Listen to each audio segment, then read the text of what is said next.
Do not hold me to a standard of perfection because I am not going to live up to that. The only person who you should assume perfection of is Jesus. Wes Huff recently released a video addressing some of the backlash he has received following his conversation with Joe Rogan. I did want to come on here, though, and say a few things. My time with Rogan was amazing, but both myself and others have caught some things I said that weren't correct. And so, in light of that, I'm going to be making a response video to myself. I think it's the 10th article of the Mormon Church is that they believe the Bible insofar as it is translated. It's not the 10th, Wes. You lied. It's the 8th article of the Mormon Church that says that. It's false. Egypt is like Greece in that you have you can go to the Pantheon and you see that kind of stuff, right? Pure fiction. The Pantheon? Are you kidding me? The Pantheon is in Rome. Do you mean the Parthenon? We made this one up. Well, Paul says that 400 people saw him all at once. I'm pretty sure that's 500. Paul says that Jesus appeared to the disciples, and then he appeared to 400 people all at once. You said it wrong again? It's a made-up tale. Ignatius of Antioch, arguing that there are only 4 Gospels. He's in the 2nd century. It's a total fabrication. Ignatius? I think you meant Irenaeus. Listen, Wes, even Rogan catches you in your own mistakes. Actually, the oils in your hands are more abrasive than latex or even cloth. So the oils are more abrasive? No, sorry, I said that wrong. They're less abrasive. Okay. You are fake news. Now, obviously, I'm being a little bit self-deprecating. These are slips, ones that in a 3-hour plus, no topics outlined beforehand, no notes, non-linear conversation happen.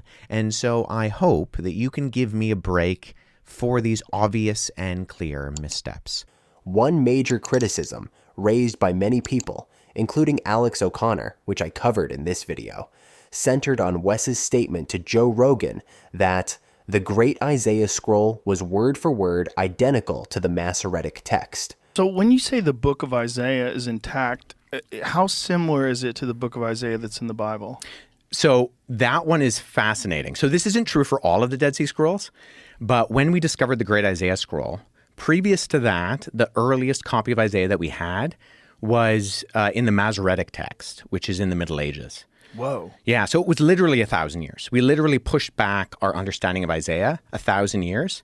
And the thing that really shocked scholars, like I said, this isn't true for all of the Dead Sea Scrolls, but one of the things that shocked them about Isaiah was that it was word for word identical to the Masoretic text. Word for word. Word for word.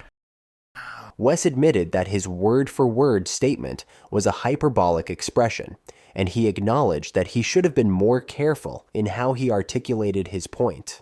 There is, however, a criticism I'm seeing online that I think does require some attention and correction on my part. At around the 40-minute mark, Joe asked me a question about the Great Isaiah Scroll.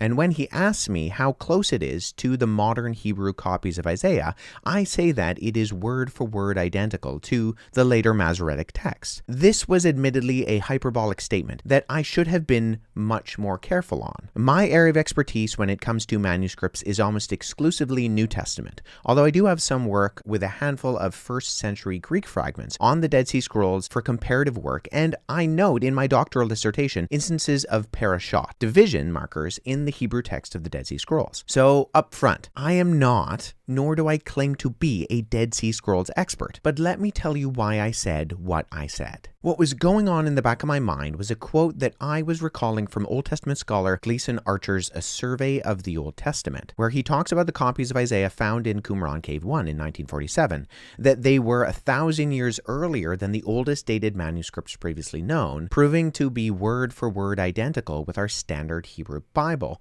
and more than 95% identical to the Masoretic text, specifically the Leningrad Codex, calling it almost letter for letter with that manuscript. Also, I had only a few months previously to this discussion with Rogan, read Old Testament textual critic Emmanuel Tove's Textual Criticism of the Hebrew Bible, where he breaks down the variants of 1Q Isaiah B and compares them to the Leningrad Codex, describing the differences with the word minutia. Granted, both Archer and Tove are talking about 1Q Isaiah B, and my statement to Rogan was specifically in context to 1Q Isaiah A, but That is what was going through my mind when I had the conversation. At the same time, I have actually been in contact with a number of Old Testament scholars, even ones who specialize in 1Q Isaiah A itself, who have assured me that although there is disagreement across the scholarly spectrum, the statements are equally applied across both documents. I genuinely respect Wes for taking responsibility for his words and clarifying where he felt he misspoke. He made it clear that there was no intention to deceive or mislead Joe Rogan or his audience. What I should have said to Rogan is what I said to Billy Carson when he brought up his statement about Codex Sinaiticus, that Sinaiticus is nearly identical to modern Greek critical texts that we use to produce translations today. Rogan's reaction to the correction of wording should be exactly the same. It is a wow moment. And please hear me out here. I do not think there aren't textual variants in the Isaiah Dead Sea Scroll texts. I don't. In fact, later on in my conversation with Rogan, I specifically say, ancient Hebrew doesn't have a vowel system in its writing that's overly comprehensive. And so in the Middle Ages, when you have these groups of Jews who are copying these Hebrew scriptures, who aren't speaking it as much as they're reading it, you got to figure out how to pronounce it as, because vowels make a difference. But if you took all the vowels out of English, if you were a natural English reader, you could probably figure out what was what if you're looking at the page.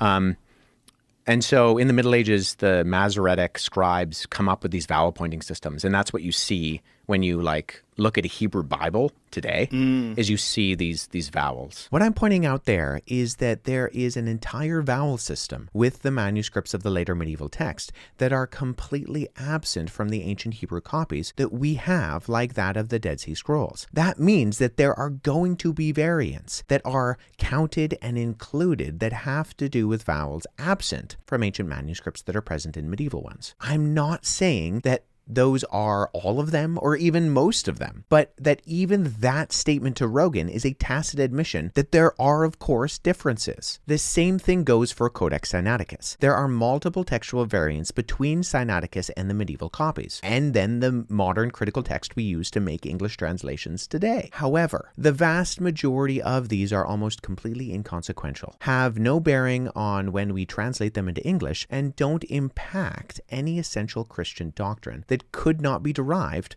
from other texts absent of textual complexity throughout the manuscript traditions. This kind of humility and accountability is rare and deserves commendation.